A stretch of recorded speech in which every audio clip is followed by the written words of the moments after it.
সর্বপ্রথম বলবো যে আপনারা ভিডিওটি শেষ পর্যন্ত শুনবেন এবং এক অপরের কাছে পৌঁছে দেবেন।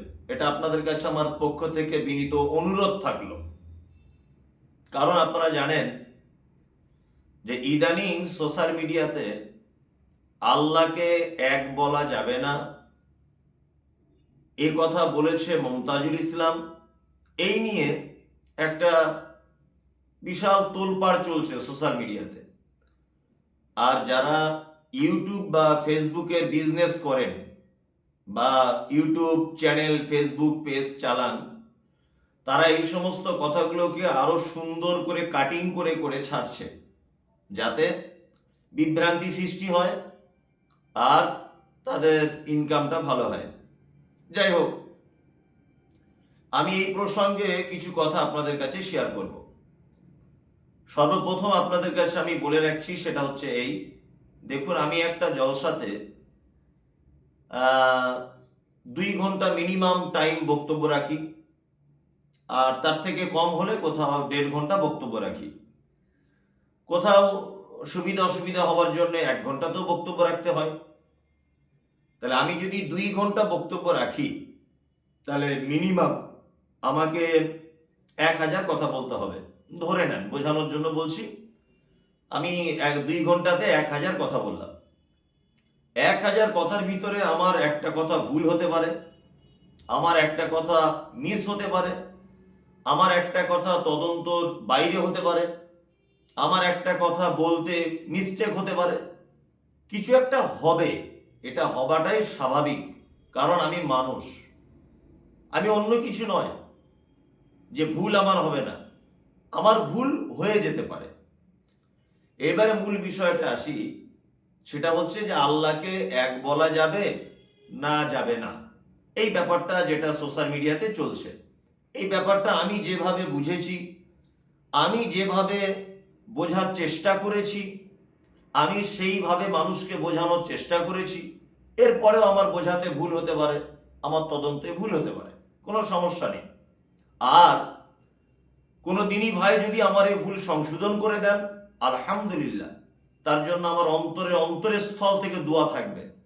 কারণ আমি মায়ের পেট থেকে কোনো জিনিস শিখে দুনিয়াতে আসিনি। আমি যা কিছু করছি, যা কিছু বলছি, আমি দুনিয়াতেই শিখছি, দুনিয়ার মানুষের কাছেই উপস্থাপন করছি। কথা না বাড়িয়ে মূল কথাটায় আসা যায়। আপনারা জানেন যে একটা মুসলিম পরিবারে জন্মগ্রহণ করেছে এরকম একটা শিশুকেও যদি জিজ্ঞাসা করা হয় যে আল্লাহ কয়জন, সেই শিশুটাও কিন্তু বলবে আল্লাহ একজন। একটা দুধের বাচ্চা যে কোন রকম কথা বলতে শিখেছে, তাকেও যদি জিজ্ঞেস করেন আল্লাহ কতজন, সে বলবে একজন। তাহলে মুসলিম পরিবারে জন্মগ্রহণ করা একটা দুধের শিশু পর্যন্ত জানে আল্লাহ একজন। আর আমি মমতাজুল ইসলাম, আমার বয়স এখন 35। তাহলে আমি 35 বছর বয়সে জানতে পারলাম না যে আল্লাহ একজন কি না। আপনাদের এই সেন্সটুকু থাকা দরকার। যারা ভিডিও নিয়ে বিভ্রান্তি সৃষ্টি করছেন, তাদের এই জ্ঞানটুকু থাকা দরকার যে একটা বাচ্চা ছেলেও জানে। আর মমতাজুল ইসলাম এত বড় ভুল কথা বলে দিল। আসলে কথাটা আমি কোন পরিপ্রেক্ষিতে বলেছি, কোন জিনিস বোঝানোর জন্য বলেছি, কোন জিনিসের পরিস্থিতির কারণে বলেছি, এইটা কিন্তু সম্পূর্ণ ভিডিওটা কেউ দিচ্ছে না। সব কেটে সাইজ করে তারপরে ভিডিওটা ছাড়ছে। এইটা সব থেকে বড় বিভ্রান্তিকর বিষয়। আচ্ছা, কথা হচ্ছে এই যে যাদের আরবিকে নলেজ আছে বা যারা আরবি বোঝেন বা আরবি কিছু শব্দের মানে বোঝেন, আপনারা জানেন যে আরবিতে ইয়াউমুন মানে হচ্ছে দিন, আর নাহারুন মানে দিন। আমরা পবিত্র আল কোরআনে দেখেছি আল্লাহ সুবহানাহু ওয়া তাআলা দুটি শব্দকেই ব্যবহার করেছেন। আল্লাহ সুবহানাহু ওয়া তাআলা কোথাও ব্যবহার করেছেন ইয়াউম, আবার কোথায় ব্যবহার করেছেন নাহার। যেমন আপনাকে বলি, আল্লাহ সুবহানাহু ওয়া তাআলা কিয়ামতকে যখন সম্বোধন করেছেন, হাসরের মাঠকে যখন সম্বোধন করেছেন, তখন কি বলেছেন? মালিকি ইয়াউমিদ্দিন, অর্থাৎ হিসাব দিবসের দিনের মালিক। কিয়ামতের ব্যাপারে যখন আল্লাহ সুবহানাহু ওয়া তাআলা কথা বলেছেন, তখন দেখবেন কোরআনে ইয়াউমাল কিয়ামা, কিয়ামত শব্দের আগে ইয়াউম শব্দ ব্যবহার করা হয়েছে। তাহলে ইয়াউম মানে দিন, নাহার মানেও দিন। এই দুটো দিনের ডিফারেন্সটা কি, এই দুটো দিনের পার্থক্যটা কি, এটা আপনাকে প্রথমে জানতে হবে। নাহার যে দিনকে বোঝানো হয়েছে, এটা মূলত সূর্য উদয় থেকে সূর্য অস্ত পর্যন্ত, অর্থাৎ সারা দিন, 12 ঘন্টার দিন, 6টা থেকে 6টা, এই দিনকে আরবিতে নাহার দিয়ে বোঝানো হয়। আর ওই জন্য আল্লাহ সুবহানাহু ওয়া তাআলা পবিত্র আল কোরআনে বলেছেন, ওয়াজআলনা নাহারা মাআশা, আমি দিনকে বানিয়েছি রুজির অর্জনের সময়, রুজি অন্বেষণের জন্য, রুজি সন্ধানের জন্য, জীবিকা সন্ধানের জন্য দিনকে তৈরি করা হয়েছে। তার মানে মানুষ নিশ্চয় রুজি রাতের বেলা খোঁজে না, সাধারণত দিনের বেলাতেই খোঁজে। তাহলে আমরা বুঝতে পারলাম নাহার শব্দ দিয়ে সূর্য উদয় থেকে সূর্য অস্ত পর্যন্ত বোঝানো হচ্ছে। আর ইয়াউম দিয়ে কি বোঝানো হচ্ছে? ইয়াউম দিয়ে বোঝানো হচ্ছে রাত এবং দিন 24 ঘন্টার এই যে চক্র, এই 24 ঘন্টার চক্রকে দিয়ে ইয়াউম বোঝানো হচ্ছে। এবং ইয়াউম শুধু রাত দিনের 24 ঘন্টার চক্র নয়, ইয়াউম শব্দ দিয়ে দীর্ঘ সময়কে পর্যন্ত বোঝানো হয়। অনেক সময়, যে সময়ের মানে সীমা নির্ধারণ করা বড় কঠিন, এইটা দিয়ে ইয়াউম শব্দ ব্যবহার করা হয়। ওই জন্য কোরআনে, পবিত্র আল কোরআনে ইয়াউমাল কিয়ামা, তারপরে বলা হয়েছে মালিক ইয়াউমিদ্দিন। ইয়াউম বলতে অনেক দীর্ঘ সময় বোঝানো হয়েছে, দীর্ঘদিন যাবত বোঝানো হয়েছে। আপনারা জানেন যে কিয়ামতের একদিন 50,000 বছরের সমান। এখানে কিন্তু কিয়ামতের দিন বোঝাতে গিয়ে ইয়াউম শব্দ ব্যবহার করা হয়েছে, তার মানে দীর্ঘ সময়। এবার আপনাকে আমি যে কথা বলছি, তার মানে পবিত্র আল কোরআনে একই মানে, নাহারুন মানে দিন, ইয়াউমুন মানে দিন, কিন্তু এই দুটো জিনিসের আসমান জমিন ডিফারেন্স আছে। যেমন আপনাদেরকে আর একটা কথা বলি, আমি মূলত আল্লাহকে এক বলা যাবে না এইটা বলেছিলাম শুধুমাত্র সূরা ইখলাসের তাফসীর করতে গিয়ে। আপনারা জানেন যে আল্লাহ সুবহানাহু ওয়া তাআলাকে সংখ্যাতে যদি আমরা এক বোঝাই, সংখ্যাতে যদি এক বোঝাই, এই ক্ষেত্রে শব্দ ব্যবহার করা হয়েছে ওয়াহিদ। ইলাহুকুম ইলাহুম ওয়াহিদ, তোমাদের আমাদের প্রভু একজন। আবার কোরআনে কোথায় এসেছে ওয়াহিদুল কাহার, একজন পরাক্রমশালী, পরাক্রমশালী একজন, ক্ষমতাবান একজন। এখানে এক শব্দ বলতে একজনকে নির্দিষ্ট করে বোঝানো হয়েছে, এবং আল্লাহ সুবহানাহু ওয়া তাআলার এক নির্দিষ্ট একটি গুণকে বোঝানো হয়েছে। যেমন আপনারা জানেন যে আল্লাহ সুবহানাহু ওয়া তাআলার 99টি সিফাত রয়েছে, তার মধ্যে কাহার একটি সিফাত। এই কাহার সিফাতটাকে নির্দিষ্টকরণ করা হয়েছে এখানে, ওয়াহিদুল কাহার, তিনি একজনই কাহার। এই কাহার আর কেউ নয় পৃথিবী, এখানে একজনকে বোঝানো হয়েছে। ওই জন্য আমি এইটা বোঝাতে চেয়েছিলাম যে আরবিতে দুটো শব্দ ব্যবহার হয়, যেমন ইয়াউম আর নাহার দিয়ে বোঝালাম, ঠিক তেমন এটা দিয়ে আপনাকে বোঝাই। ওয়াহিদ মানে এক, ওয়াহিদ এই যে এক, এটা আল্লাহ সুবহানাহু ওয়া তাআলাকে শুধুমাত্র সংখ্যা গণনার ক্ষেত্রে বোঝানো হয়েছে। তবে ওয়াহিদ বললে তৌহিদ প্রকাশ পাবে। আল্লাহ এক এ কথা বললে একটা মানুষ তৌহিদের উপরে থাকতে পারবে, কিন্তু তৌহিদটাকে যদি সে মজবুত যদি করতে চায়, তৌহিদ যদি সে আরো বেশি ক্ষমতাশালী করতে চায়, তাহলে আল্লাহ সুবহানাহু ওয়া তাআলাকে এক না বলে একক বললে তৌহিদের ক্ষমতা আরো বাড়বে। যেমন আপনাকে বলি লা ইলাহা ইল্লাল্লাহ, আমরা মনে করি কি আল্লাহ ছাড়া কোনো মাবুদ নেই, আল্লাহ ছাড়া কোনো উপাস্যক নেই।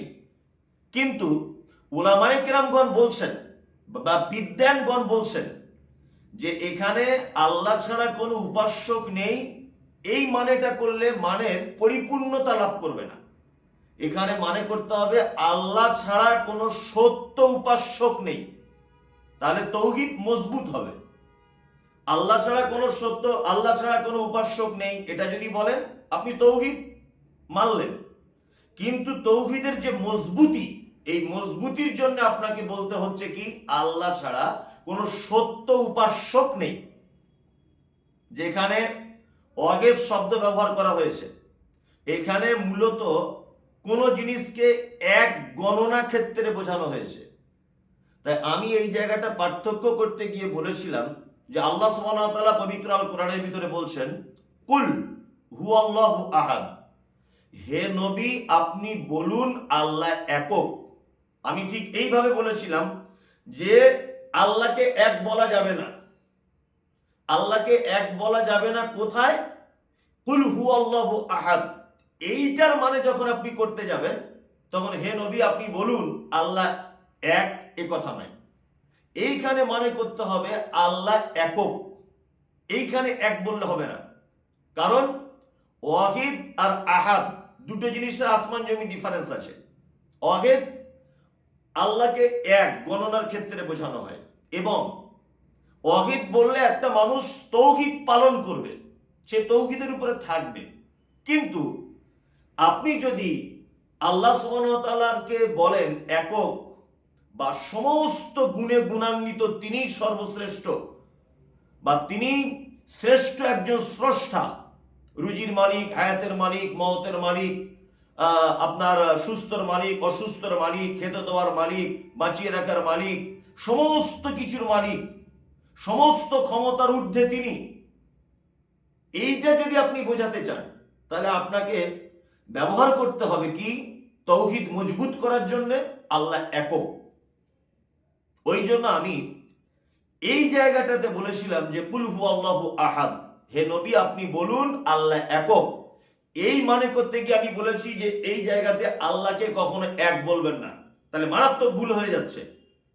কারণ আল্লাহ নিজেকে এক বলতে যেখানে বুঝিয়েছেন সেখানে ওয়াহিদ শব্দ ব্যবহার করেছেন, আর আহাদ শব্দ ব্যবহার করেছেন মানে তৌহিদকে মজবুত করার জন্য একক শব্দ ব্যবহার করতে হবে। এখানে যদি বলেন যে এটা আপনার নিজস্ব কথা, দেখুন আমি বই পড়ে জেনে তবে বলেছি।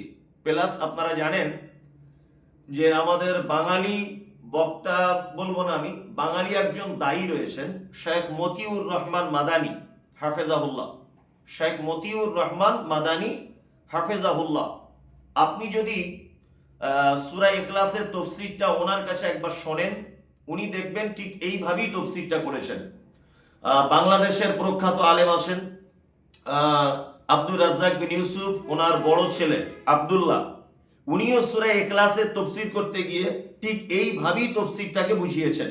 আমি পড়ে বড় বড় শায়েখদের পরামর্শ নিয়ে এবং ওনাদের কাছ থেকে শুনে বুঝে তবে আমি এই কথাটা তাফসীর করতে গিয়েছিলাম। অযথা আমাকে ভুল বুঝবেন না, আমি ভুল বুঝবেন না। আল্লাহ এক এটা সবাই জানে সংখ্যার দিক দিয়ে, তবে আল্লাহ সুবহানাহু ওয়া তাআলার এক এটা কেউ মেনে নিলে তৌহিদের উপরে থাকবে। তবে আমি বারবার বলছি তৌহিদকে যদি সে মজবুত যদি করতে চায় তাহলে কি করতে হবে? কুল হুয়াল্লাহু আহাদ, নবী আপনি বলুন আল্লাহ একক। এখানে এক বললে শুধু এই শব্দের পরিপূর্ণতা লাভ করবে না। আপনি যদি এখানে বলেন হে নবী আল্লাহ এক, তাহলে আহাদ শব্দের পরিপূর্ণতা লাভ করবে না। এখানে আপনাকে মানে করতে হবে কি হে নবী আপনি বলুন আল্লাহ একক, কারণ এই আহাদের ভিতরে আল্লাহ সুবহানাহু ওয়া তাআলার সমস্ত সিফাত ওর ভিতরে লুকিয়ে আছে এবং তৌহিদের মজবুতি রয়েছে ওর ভিতরে। ওই জন্য আমরা আল্লাহকে একক বলার চেষ্টা করব।